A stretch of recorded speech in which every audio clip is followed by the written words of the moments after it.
Ini tetap di sini, saya katakan itu di sini karena apa? Karena ketika nanti kita memilih literatur, memilih artikel, maka judulnya memang kualitatif, tapi ternyata metode atau hasil analisisnya itu menggunakan hitungan statistik.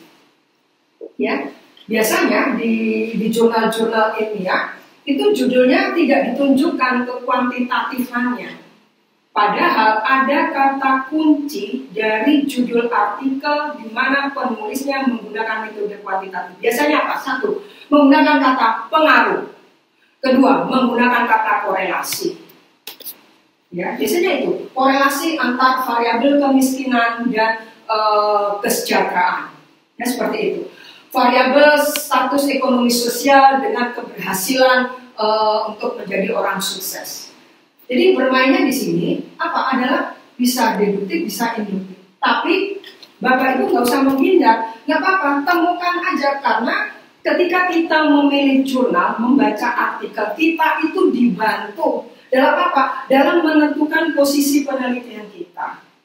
Oh, orang ini bagus ya, misalnya Habermas itu teorinya banyak. Yang menulis tentang masalah ekologi kaitannya dengan demokrasi, menulis tentang demokrasi degeneratif, menulis tentang tindakan komunikatif. Karena apa? Karena dia tidak menggunakan metode deduktif. Dia menggunakan metode interpretif yang kritis. Ya, masuk mana? Masuk di metode kualitatif, metode penelitian kualitatif.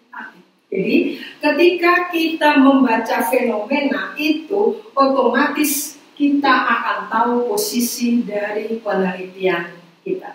Kita berada dalam perspektif apa? Baik, saya balik lagi ke sini. Ya, tinjauan literatur ini membuat kita semua stres. Karena biasanya literatur yang harus kita baca, textbook misalnya 50 atau 100, lalu artikel misalnya 50 sampai 100, ya. Pencarian artikel tadi saya sudah menunjukkan caranya adalah kita tulis kata kuncinya. Ya, selain kita bisa itu kita nanti bisa memfokuskan permasalahan Bapak Ibu.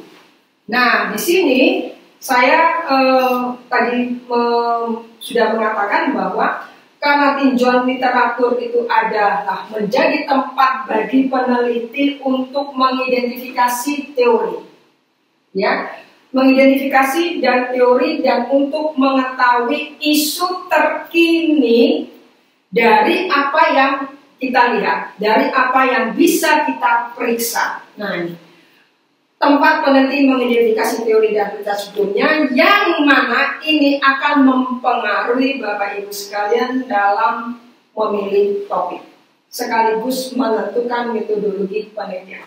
Saya coba balik ke sini.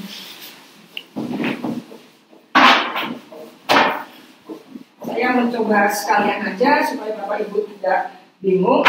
Saya akan menyampaikan bahwa kita sering menggunakan ontologi menentukan epistemologi dan epistemologi menentukan metodologi.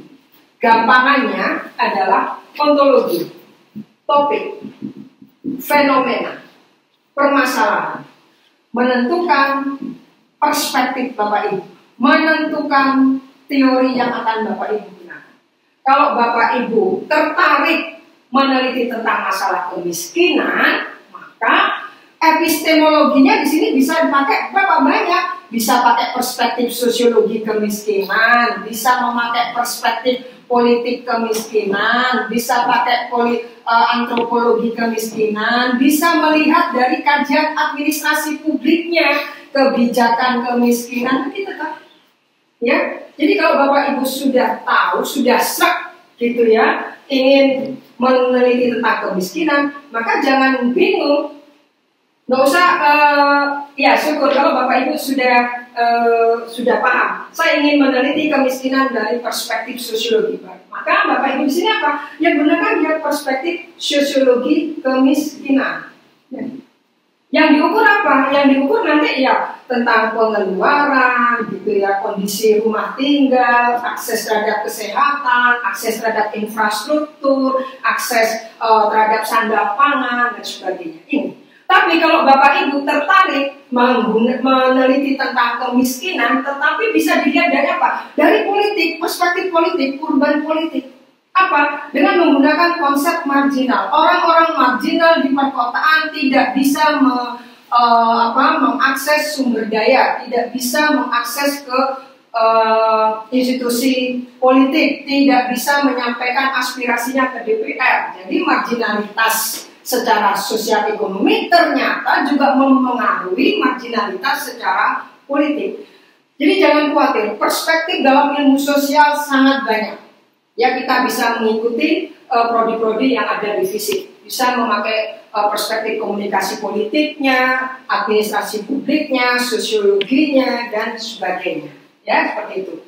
Nah, ontologi menentukan epistemologi, dan epistemologi menentukan metodologi. Jadi kalau Bapak Ibu tertarik tadi misalnya meneliti tentang kemiskinan, maka metodologinya bisa menggunakan critical perspective atau menggunakan perspektif struktural fungsional bisa. Jadi apa? Status ekonomi sosial mempengaruhi keterbatasan akses terhadap sumber daya, atau status ekonomi sosial mempengaruhi daya tawar masyarakat terhadap pemerintah, atau status ekonomi sosial yang rendah menyebabkan masyarakat tidak bisa melanjutkan ke pendidikan tinggi. Jadi banyak sekali variabelnya, ya.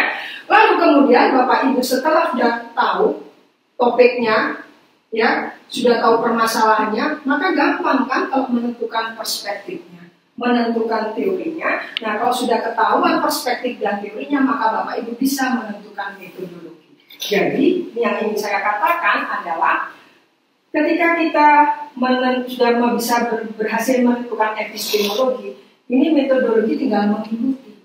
Karena apa? Karena ketika kita menggunakan teori struktural fungsional dari Talcott Parsons misalnya, atau kita menggunakan teori konflik misalnya, itu sudah jelas dia adalah menggunakan metode positivistik. Dia menggunakan metode kuantitatif dalam penelitiannya. Tapi kalau kita menggunakan perspektif kritis di sini, ya, misalnya Bapak Ibu ingin atau tertarik ingin meneliti kenapa perempuan masih belum bisa masuk dalam tahap kesetaraan dalam berkarir di lembaga-lembaga pemerintah, maka Bapak Ibu nggak bisa pakai teori struktural fungsional. Bisanya sih bisa, tapi kurang relevan. Karena apa? Karena Bapak ingin melihat, mengukur tentang tingkat kesetaraan perempuan atau tingkat kesetaraan gender. Epistemologinya adalah pakai perspektif kritis. Nah, kalau perspektif kritis berarti metodenya adalah positivistik atau metodenya adalah critical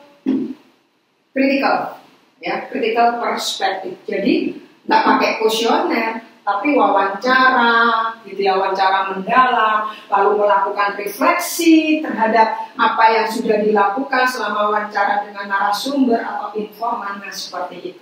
Baik, saya kembali lagi ke sini. Jadi memang tahapnya tuh banyak ya. Jadi kita harus tahu bagaimana ketika kita melakukan tinjauan literatur. Tinjauan literatur itu kelihatannya gampang, tapi itu beban terberat bagi mahasiswa doktoral. Kenapa? Karena kita harus paham ya, harus paham bagaimana kita mencoba memilih topik. Kita sek nggak sih dengan topik itu? Nah, biasanya kita di sini dipengaruhi setelah kita baca 10 jurnal, ya, 10 artikel jurnal. Maka itu yang bisa membantu kita. Ya, kita terpilih kayaknya ini bagus ya, gitu.